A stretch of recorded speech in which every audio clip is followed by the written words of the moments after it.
சுவிஸில் வரி விதிப்பு விகிதங்கள் பல கண்டோன்களில் மாற்றம் செய்யப்பட்டுள்ளது என்பது உங்களுக்கு தெரியுமா? ஆம், அதற்கேற்ப உங்கள் வரி படிவங்களை சிறந்த வரி ஆலோசகர்களாக நிரப்பி அதிக வரி விதிப்பிலிருந்து விடுதலை பெறுங்கள். மேலதிக ஆலோசனைகளுக்கு இப்பவே PR த்ரோய்ஹேண்ட் GmbH நிறுவனத்தை அழையுங்கள். 44 85 13 133.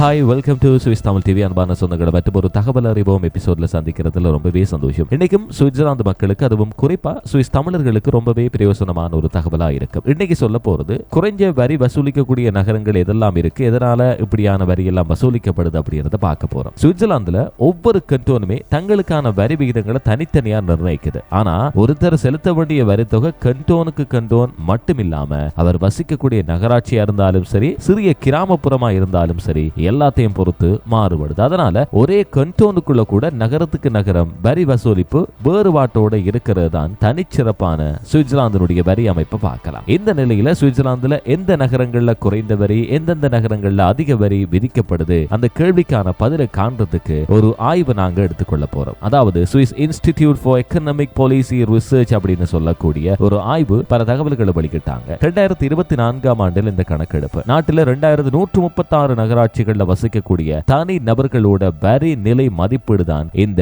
IWP ஆய்வு செஞ்சிருக்கு. இந்த ஆய்வு சுவிட்சர்லாந்தினுடைய சராசரி ஆண்டு வருமானமா 80,000 சுவிஸ் பிராங்க அடிப்படையா வச்சு மேற்கொண்டிருக்காங்க. அதாவது அந்த அளவு சம்பளம் பெறக்கூடிய தனி நபர் ஒருத்தர் எந்த நகரத்துல வசிச்சா எவ்வளவு வரி செலுத்தணும் என்றதை இந்த ஆய்வு கணக்கிட்டு தெளிவா சொல்லி இருக்கு. சுவிட்சர்லாந்துல வரி கணக்கீடு ரொம்பவே சிக்கலானதுதான். பொதுவா நகராட்சிகளினுடைய வரி வீதங்கள் கண்டோன் வரிகளை அடிப்படையா வச்சு நிர்ணயிக்கப்படும். அதே நேரத்தில் ஒரு நகரத்துல இருக்கக்கூடிய பொது சேவைகளா இருக்கலாம், பள்ளிகளா இருக்கலாம், மருத்துவமனைகளா இருக்கலாம், பொது போக்குவரத்து அமைப்புகளாக கூட இருக்கலாம். இங்கெல்லாம் அடிப்படை வசதிகளும் வரி விகிதத்தை தீர்மானிக்கிற முக்கிய காரணிகள் தான். பொது சேவைகள் அதிகமா இருக்கிற நகரங்கள்ல வரியும் அதிகமா தான் இருக்கும் என்றது ரொம்பவே முக்கியமானது. இந்த ஆய்வு என்னத்தை வெளிப்படுத்துதுன்னா, குறைந்த வரி வசூலிக்கக்கூடிய நகரங்கள் பெரும்பாலும் குறைந்த வரி விகிதம் கொண்ட கண்டோன்களிலேயே அமைஞ்சிருக்கு அப்படின்னு சுட்டிக்காட்டுறாங்க. அவற்றில் முதன்மையா குறிப்பிடப்படுறது பார் நகரம். ஜுக் கண்டோன்ல இந்த நகரம் இருக்கு. ஆண்டுக்கு 80,000 பிராங்க் சம்பளம் ஒருத்தர் பெறாருன்னா வருடத்துக்கு வெறும் 3,448 பிராங்க் மாத்திரம் தான் அவர் வரி செலுத்துறார். அதே கண்டோன்ல இருக்கக்கூடிய ஜுக் நகரத்தில் இந்த வரி எவ்வளவுன்னு தெரியுமா? 3,471 பிராங்காகவும், வெல்ச்வில் நகரில் 3,488 பிராங்காகவும் நிர்ணயிக்கப்பட்டிருக்கு. இந்த கண்டோன்ல இருக்கிற பல நகரங்களும் தனி நபர்களுக்கு ரொம்பவே வரி நட்பு பகுதிகளாக சொல்லப்படுது. இதுக்கப்புறமா